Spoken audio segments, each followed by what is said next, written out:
Hi everyone. It's a wonderful day today, and I feel privileged to come your way again to present you with a new episode of the Carol Azams Show. On today's show, I think it's actually a carryover from the previous episode that we've done before on the topic of human trafficking. And my guest today is actually a lady who was previously a victim of human trafficking, in the sense that she was abducted at an early age. Somehow she has managed to rebuild her life because she is now a grown-up adult, married with 4 children. She now works as an advocate for human trafficking, helping victims to get over their traumatic experiences.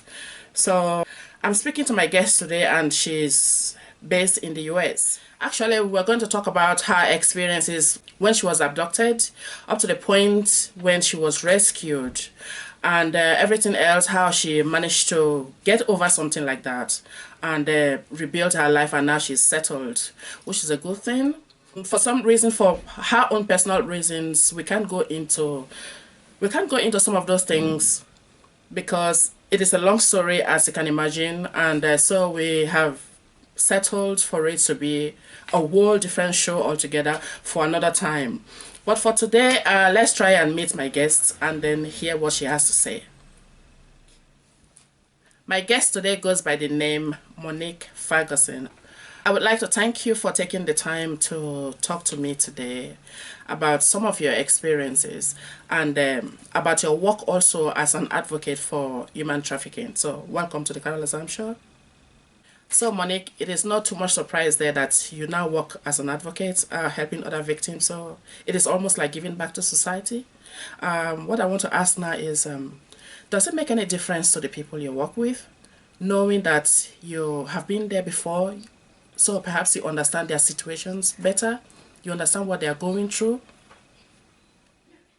I believe it does make a big difference to those who are human traffic victims, that, a survivor is among them and have been through what they went through and is able to empathize and sympathize with them, to help them cross from being victim to survivor. It really does make a difference to them. I didn't get the opportunity to have that opportunity to meet someone like myself who would sit down and share information about their own lifestyle with me, growing up. But I know that there is a very high need for more survivors of human trafficking to step up and stand out and to speak out about their circumstances in order to help someone else cross their bridges. Monique, you've also told me before that there have been instances where you've been told that young boys and men are more of a target to the traffickers now. Do you want to tell us more about that, please?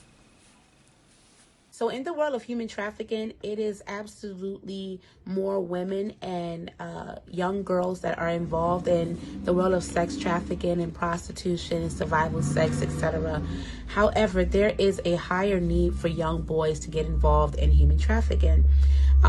We have recently sat down and talked to someone from Homeland Security, and we were advised and given information on young boys being more needed for sacrificial reasons. So right now there's a high demand for young boys to be sacrificed, and they're bringing them in through human trafficking. So absolutely, boys and men are human trafficked. This is something that is not, talked about much, and that happens because boys typically don't talk about what has happened to them. They kind of keep these things really secret and quiet. And you don't have to be of the LGBTQ community in order to be trafficked.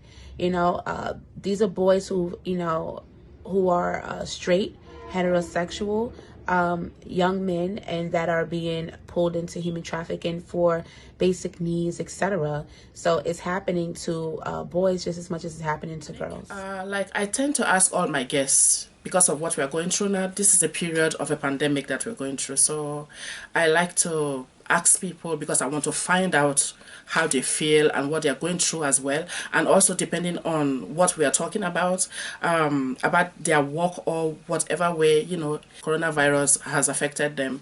So, or affected what they are doing.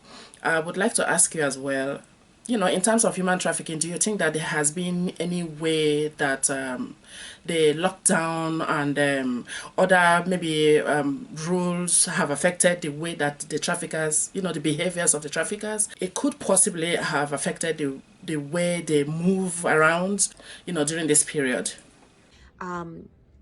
It didn't change the simple fact that human traffickers are still out to recruit. It didn't change the fact that there's a supply and there's a demand. It's important that we as parents stand together, bridge together with our educators and our children to make sure that they are safe, especially online. Most of our youth today will be moving into remote learning because of COVID-19. All this does is give them, the recruiters online, the predators, the traffickers, more of a place and a space to play with our youth. We have seen and we have heard of youth being targeted on Fortnite.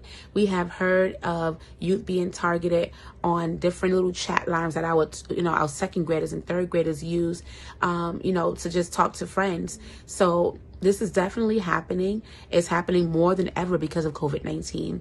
So it don't change anything. And so we just have to make sure that we're vigilant as parents, as educators, and we have to educate our youth, our children.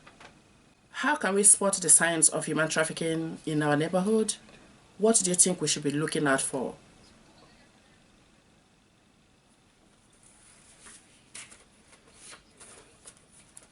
So some dead giveaways for a person who might be a person or someone that's in the neighborhood that might be involved in human trafficking would be living in poor living conditions, multiple people in a cramped home or location, space or office, a person's inability to be able to speak to someone alone by themselves, physical abuse, branding on the body.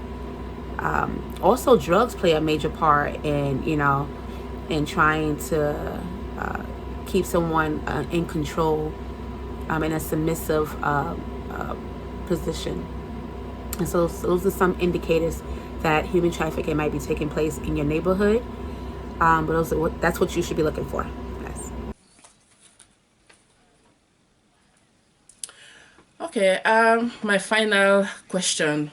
It's not really a question, but because as you are based in the US, I suppose that your contact details will be most useful for those living over there.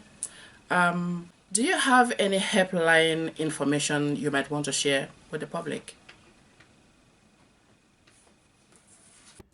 When reporting something about human trafficking to someone, we always ask that, you contact the human trafficking hotline. Their number is 1-888-373-7888. Or you can even text Be Free to 233733. You can contact organizations such as UNICEF. You can contact my organization, Freedom Youth Family Justice Center. We all have tip lines where we refer the information back. But more than likely, if you see something, you want to say something, even if that is contacting 911 and having them, respond to your request or what you think is, wrong.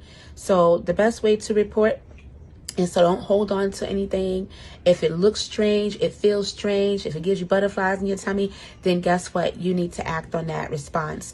And you need to make sure that you are reaching out to the right people.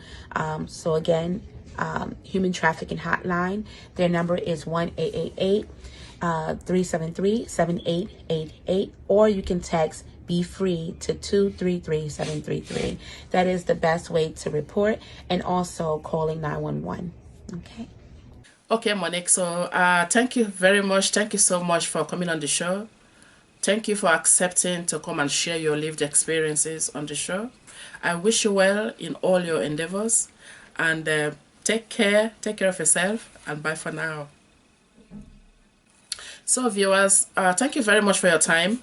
This has been another exciting episode of the Carol Azams Show. Today's episode has been all about human trafficking. I know that this is a topic that we've discussed before previously on this show.